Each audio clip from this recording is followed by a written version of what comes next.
जैसे ही कोई किसी कमरे में दाखिल होता है, पहली 5 सेकंड में ही बाकी लोग तय कर लेते हैं कि सामने वाला स्टाइलिश लग रहा है या नहीं। सच बात है ना?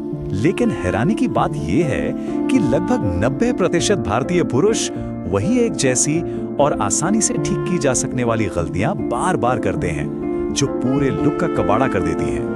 90% ये कोई छोटा नंबर नहीं है।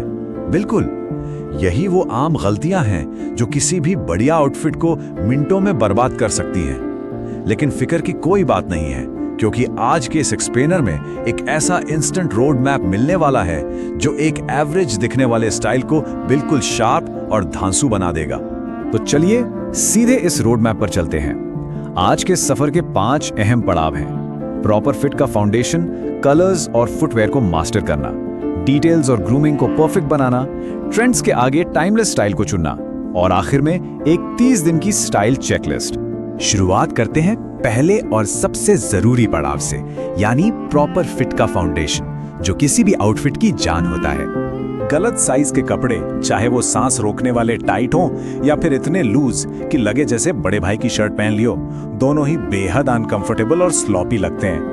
लेकिन दूसरी तरफ परफेक्ट फिटिंग जादू की तरह काम करती है। शोल्डर सीम बिल्कुल सही जगह पर होनी चाहिए, और सबसे बड़ा सीक्रेट रूल, चेस्ट पर सिर्फ 1 फिस्ट गैप यानी एक मुट्ठी का फासला होना चाहिए। ये एक ऐसा गोल्डन रूल है जो लिटरली कभी फेल नहीं होता। अब यहाँ एक बड़ा ही दिलचस्प सवाल उठता है, क्या महंगे और बड़े ब्रांड्स पहनने से कोई अपने आप स्टाइलिश बन जाता है? ये एक ऐसा भ्रम है जिसे आज तोड़ना ही पड़ेगा। सच्चाई तो ये है कि एक 5,000 रुपए की खराब फिटिंग वाली ब्रांडेड शर्ट एक 500 रुपए की परफेक्ट फिटिंग वाली लोकल शर्ट के आगे पानी भरती नजर आती है। एक अच्छे लोकल दर्जी के पास जाकर सही नाप के हिसाब से कपड़े सिलवाना एक असली सीक्रेट वेपन है। सिंपल सी बात है, फिट हमेशा ब्रांड पर भारी पड़ता है। खैर, अब बढ़ते हैं दूसरे पड़ाव पर, कलर्स और फुटवेयर को मास्टर करना। यहाँ कोऑर्डिनेशन सीखना सबसे बड़ा गेम चेंजर है। यहाँ 3 कलर रूल को समझना बेहद जरूरी है। एक आम नियम यह है कि किसी भी आउटफिट में 3 से ज्यादा कलर्स का इस्तेमाल बिल्कुल नहीं होना चाहिए, और जब भी थोड़ा कंफ्यूजन लगे तो हमेशा न्यूट्रल्स की तरफ जाना चाहिए, जैसे ब्लैक, व्हाइट, नेवी, ग्रे और बेज। इन फुल प्रूफ न्यूट्रल बेसिस के साथ सिर्फ एक पॉप ऑफ कलर जोड़कर कोई भी आउटफिट बिल्कुल स्टैंड आउट बनाया जा सकता है। लेकिन एक बात ध्यान रखने वाली है, कलर्स चाहे जितने भी अच्छे क्यों ना हो, एक छोटी सी चीज पूरी मेहनत पर पानी फेर सकती है, और वो हैं जूते। फॉर्मल कपड़ों के साथ स्पोर्ट्स शूज पहन लेना या फिर धूले गंदे जूते पहनकर निकल जाना, ये तो किसी मास्टरपीस पेंटिंग पर कीचड़ उछालने जैसा है। ये अच्छे से अच्छे लुक को पूरी तरह डिस्ट्रॉय कर देता है। तो इसका सबसे आसान हल क्या है? बस ये 3 बेसिक जूते वार्डरोब में होने चाहिए, एक व्हाइट स्नीकर्स, एक ब्राउन लोफर्स और एक ब्लैक फॉर्मल्स की जोड़ी।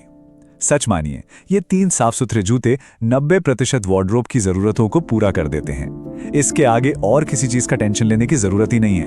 अब आते हैं तीसरे पड़ाव पर, डिटेल्स और ग्रूमिंग को परफेक्ट करना। यही वो बारीकियां हैं जो एक लुक को कंप्लीटली एलिवेट करती हैं। अक्सर ये गलती देखने को मिलती है कि लोग सोचते हैं ज्यादा एक्सेसरीज मतलब ज्यादा स्टाइल, लेकिन सच्चाई इसके बिल्कुल उलट है। यहाँ लेस इज मोर वाला रूल चलता है। बहुत सारी चेन्स और रिंग्स पहनने से लुक बहुत ही क्लटर्ड और कंफ्यूज लगता है। इसके बजाय इंटेंशनल स्टाइल अपनाना चाहिए। एक वक्त पर मैक्सिमम 2 एक्सेसरीज, जैसे एक क्लासिक घड़ी और एक सिंपल सा ब्रेसलेट। ये अप्रोच एक बहुत ही क्लीन, सोची समझी और मैच्योर वाइब देती है। कपड़े ध्यान आकर्षित करते हैं, लेकिन ग्रूमिंग उसे बनाए रखती है। ये कोड बिल्कुल सटीक बैठता है। कोई कितने भी महंगे कपड़े पहन ले, अगर हेयर कट मेसी है या स्किन डल लग रही है, तो वो पूरा एक्सपेंसिव लुक मिट्टी में मिल जाता है। बिना अच्छी ग्रूमिंग के स्टाइलिंग का कोई मतलब ही नहीं रह जाता। और इसीलिए ये non negotiable 3 step grooming routine बिल्कुल मस्ट है। पहला स्टेप, हर 3 से 4 हफ्ते में एक प्रॉपर हेयर ट्रिम। दूसरा, बियर्ड की लाइन को हमेशा क्लीन और शार्प रखना। और तीसरा, एक बेसिक स्किन केयर रूटीन जिसमें क्लेंजर, मॉइस्चराइजर और सनस्क्रीन शामिल हों। ये 3 स्टेप्स किसी भी लुक को अगले लेवल पर ले जाने का अल्टीमेट फाउंडेशन है। चलिए अब बढ़ते हैं चौथे पड़ाव की ओर, ट्रेंड्स के पीछे भागने के बजाय टाइमलेस स्टाइल को चुनना। इंटरनेट पर हर रोज आने वाले नए ट्रेंड्स के पीछे भागना और एक स्ट्रॉन्ग पर्सनल स्टाइल आइडेंटिटी होने में जमीन आसमान का फर्क है। हर नए ट्रेंड को अपनाने से लुक में एक अजीब सी इनकंसिस्टेंसी आती है। इसके बजाय स्मार्ट स्ट्रेटजी यह है कि 3 या 4 सिग्नेचर आउटफिट्स डेवलप किए जाएं। ये एक परमानेंट और टाइमलेस पर्सनल यूनिफॉर्म की तरह काम करते हैं जो हमेशा शार्प लगते हैं। अब इसका मतलब ये नहीं कि ट्रेंड्स को पूरी तरह इग्नोर करना है। अगर किसी ट्रेंड का हिस्सा बनना ही है तो इस गोल्डन रूल को फॉलो करना चाहिए। ट्रेंड से सिर्फ एक छोटा एलिमेंट बोरो करें, जैसे कोई एक खास रंग या कोई पैटर्न, लेकिन किसी फैशन फैड के चक्कर में पूरे आउटफिट की आइडेंटिटी को बिल्कुल नहीं बदलना चाहिए। और अब वक्त आ गया है 5वें और आखिरी पड़ाव का, द 30 डे स्टाइल चेकलिस्ट। आज के इस एक्सप्लेनर को इसके क्लाइमैक्स पर ले आते हैं। ये रही वो अल्टीमेट मास्टर चेकलिस्ट, उन 7 आम गलतियों के साथ इंस्टेंट और प्रैक्टिकल फिक्सेस। गलत साइज के कपड़ों का इलाज है चेस्ट पर 1 फिस्ट गैप। कलर मिसमैच की प्रॉब्लम को 3 कलर रूल से सॉल्व करें। खराब जूतों की जगह सिर्फ 3 बेसिक शूज में इन्वेस्ट करें। ब्रांड्स के चक्कर में पड़ने के बजाय लोकल टेलरिंग का जादू देखें। ओवर एक्सेसराइजिंग से बचें और मैक्सिमम 2 एक्सेसरीज पहनें। पुअर ग्रूमिंग को 3 स्टेप रूटीन से ठीक करें और कंफ्यूज ट्रेंड चेसिंग छोड़कर अपने सिग्नेचर आउटफिट्स बनाएं। ये प्रैक्टिकल सॉल्यूशंस इन आम गलतियों का एकदम परफेक्ट इलाज हैं। 30 दिन ये सिर्फ एक नंबर नहीं है, बल्कि एक जबरदस्त चैलेंज है। अगर इस स्पेसिफिक चेकलिस्ट को लगातार पूरी कंसिस्टेंसी के साथ सिर्फ अगले 30 दिनों तक फॉलो किया जाए तो एक बेहद शानदार और अनडिनाइबल ट्रांसफॉर्मेशन देखने को मिलेगा। ये पूरी तरह से गारंटीड है। सिर्फ 1 महीने का ही तो कमिटमेंट है।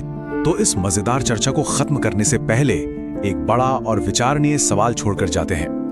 इन 7 स्टाइल मिस्टेक्स में से ऐसी कौन सी गलती है जिसे आज ही अभी सबसे पहले ठीक करने की जरूरत है? एक बेहतरीन स्टाइल जर्नी की शुरुआत के लिए इस पर जरूर सोचना चाहिए।